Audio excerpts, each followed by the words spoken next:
Halo sobat, selamat datang di Arka Channel. Assalamualaikum warahmatullahi wabarakatuh. Salam sejahtera buat kita semua. Bagaimana kabar kalian hari ini, masih baik-baik saja kan? Amin ya robil alamin. Sebelum itu jangan lupa subscribe dan like dan aktif tombol loncengnya agar sobat tidak ketinggalan video-video yang menarik dari kami. Baiklah, di sini saya ingin menceritakan kembali satu film yang sangat menarik.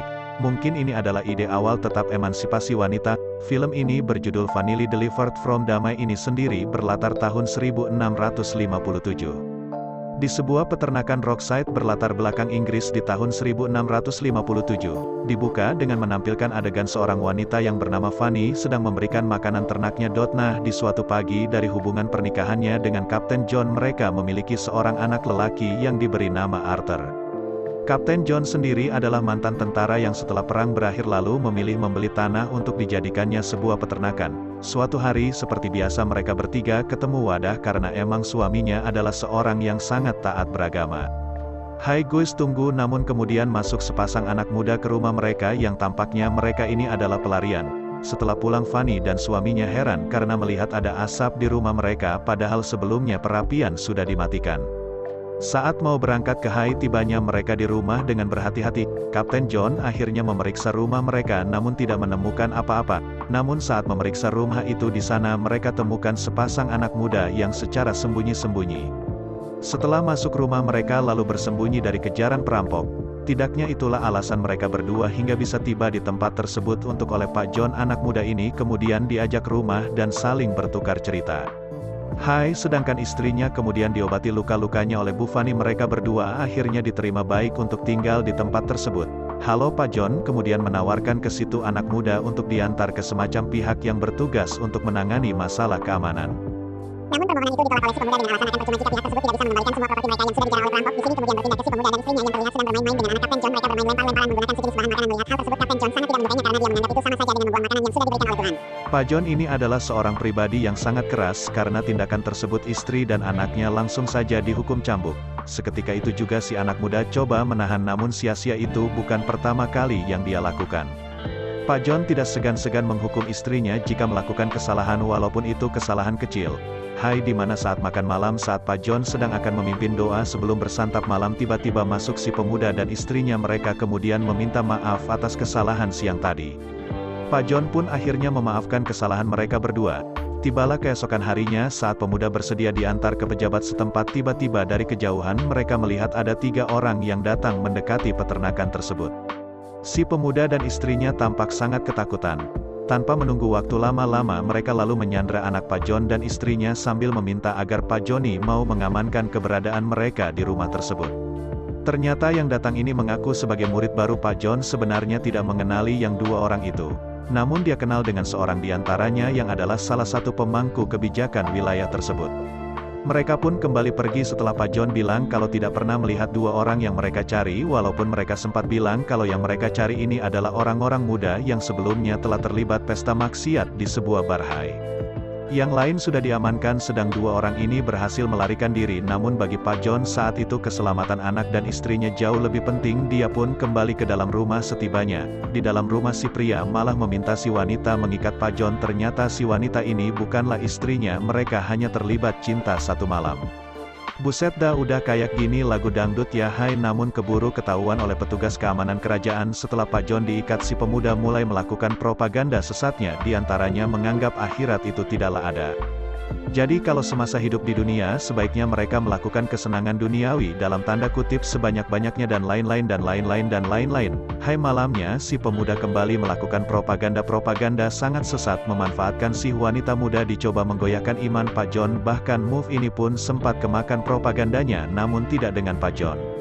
Karena kesal dia lalu menyuruh Fanny untuk membalas mencambuk Pak John seperti yang selama ini sering Pak John lakukan padanya. Hai, sepertinya pemuda tampan ini cukup pandai mengolah kata hingga sudah banyak yang termakan bujuk rayunya, ditambah wajahnya yang cukup rupawan, hampir saja sibuk Fan ini mengikuti kata-katanya.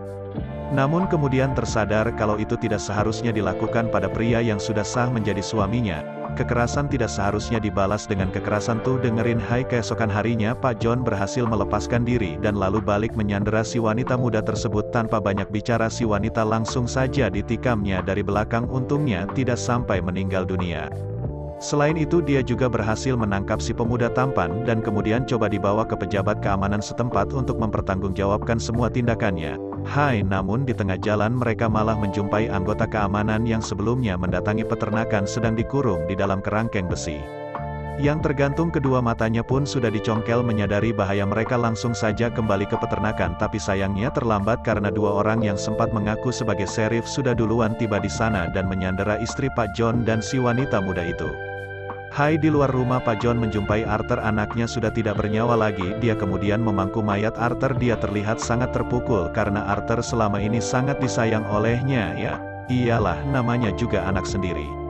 Setelah itu pemuda yang masih terikat tangannya dan berada di atas kuda meminta Pak John untuk melepaskannya. Namun tiba-tiba dorpalanya pecah ditembes seseorang dari kejauhan. Pak John sempat tertembak namun hanya mengenai baunya tanpa menyia-nyiakan waktu. Pak John kemudian menghindar dan bersembunyi di hutan dekat situ. Malamnya Bu Fanny yang masih tersandera coba bertanya pada yang aku serif apa yang akan terjadi pada mereka. Si kumis selalu bilang mereka akan dibawa ke kota sebagai hukuman atas kesalahan mereka. Bu Fanny dan si wanita muda akan dijual sebagai pelacur ke rumah bordir khusus orang-orang jorok. Buset dah, kejam amat ceritanya. Di masa itu hukum sebenarnya tidak benar-benar ditegakkan oleh para penegak hukum, jadi mereka itu bebas memanfaatkan hukum sesuka hati mereka. Ya kan, ditambah tidak dikenalnya sama sekali emansipasi wanita, makanya ia makin memperparah keadaan. Khususnya bagi kaum Hawa di sini. Kemudian berpindah ke keesokan hari di mana Bu Fanny dan si wanita muda akan dibawa ke kota. Saat si kumis sedang mempersiapkan segala sesuatunya, dia malah diserang oleh Pak John dari belakang. Namun akibat luka yang dideritanya dia pun akhirnya kalah. Si kumis lalu memerintahkan temannya untuk menyiapkan peralatan guna memenggal Pak John saat itu juga.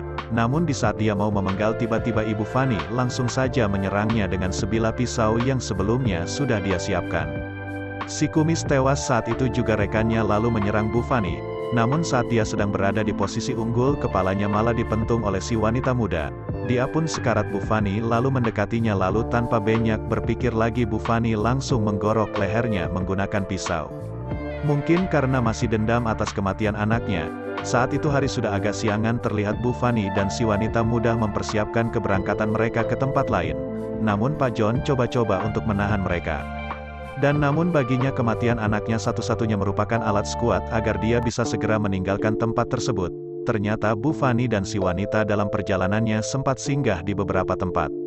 Bu Fanny kemudian mengajarkan tentang kesetaraan dan kehidupan juga terkait hak wanita. Setelah menikah beberapa tahun kemudian, setelah mereka malang melintang di dunia persilatan, mereka kemudian akhirnya ditangkap. Fanny dibawa ke Amerika sedangkan si wanita muda dipenjara di Rhode Island hingga dia bisa menuliskan kembali kisahnya. Film pun berakhir.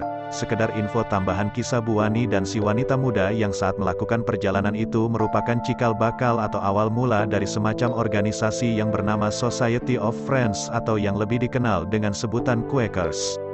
Kalau misalkan teman-teman pengen tahu tentang Quakers, silahkan browsing di internet ya. Ini merupakan film diambil dari kisah nyata. Oke brosis, mungkin itu aja apa namanya seringkasan film di kesempatan kali ini. Jangan lupa klik like dan subscribe biar kami semakin semangat ya merangkukan film-film terbaru atau terhits buat teman-teman semua. Bagi yang mau request silahkan request. Tetap jaga kondisi, tetap jaga kesehatan.